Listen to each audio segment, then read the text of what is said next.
Hi, and welcome to Someone Sits in a Hotel Room and Talks About Something.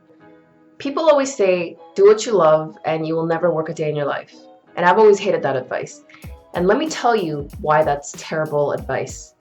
First of all, we don't always want things that are good for us. I mean, maybe we're obsessed with the saltiness of McDonald's fries, or maybe we're obsessed with that hot guy who's emotionally and mentally damaging to our sanity. I mean, even if the thing we love isn't as extreme as those examples, it just goes to show that the things we desire don't always lead us in a path that's best for us. Secondly, this is number two, um, we need to assess why we love the thing.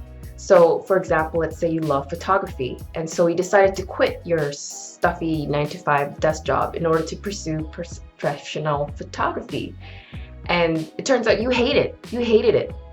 So, reflecting back, you realized that you only loved photography as an escape, as a hobby, as a vacation from that stuffy job.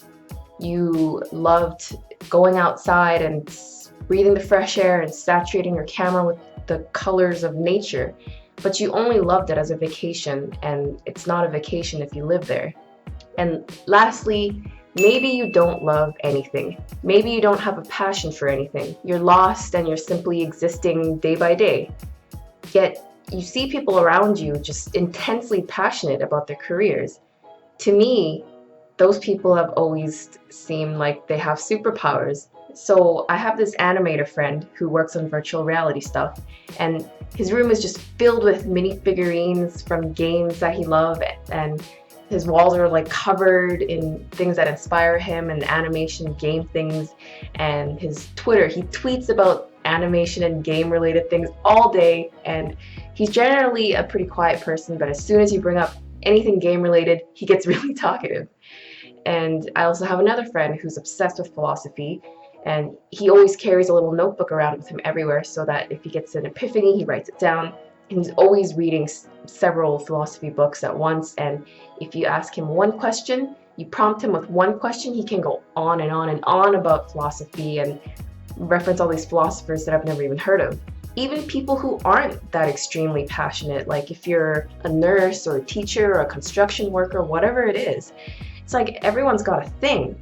And I'm not saying that your career defines you entirely. It doesn't. What I'm saying is that even though these people have different layers to them, they also have a very strong asset. They have a very strong skill. And to me, that's always looked like a superpower. Because myself, on the other hand, and I'm sure a lot of people as well, I've always felt like I'm nothing. I don't have a thing.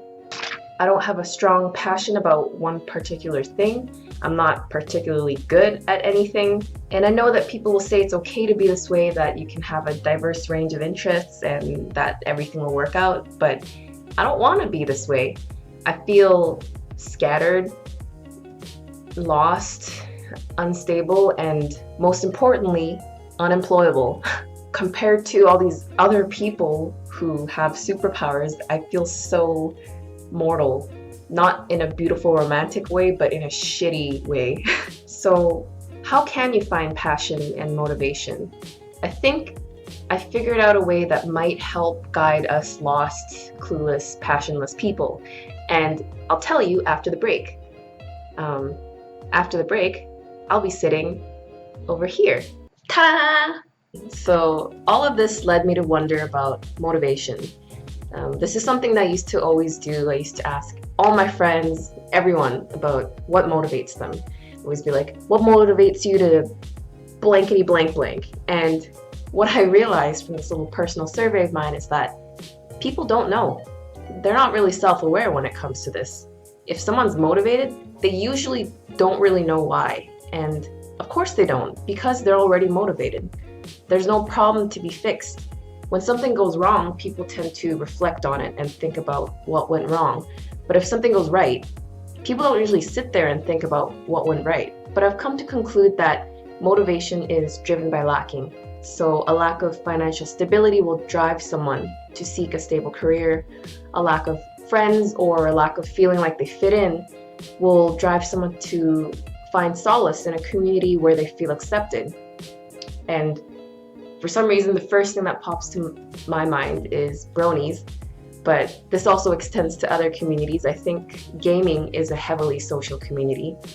And you know, back in the day, gaming wasn't cool. It's like cool and mainstream now, but back in the day, if you were a gamer, you were a loser and an outcast. I mean, that's a different story, but anyway. Maybe a lack of social skills or a lack of happiness might drive someone to become an expert on how to overcome these difficulties, and a lack of pizza will drive someone to jump off a cliff. See, I tried to put in a joke there to break the tension of like all this information, new or not, that's coming at you. Just don't want to lecture you guys and be boring. Anyway, enough of the explanation for my shitty pizza joke.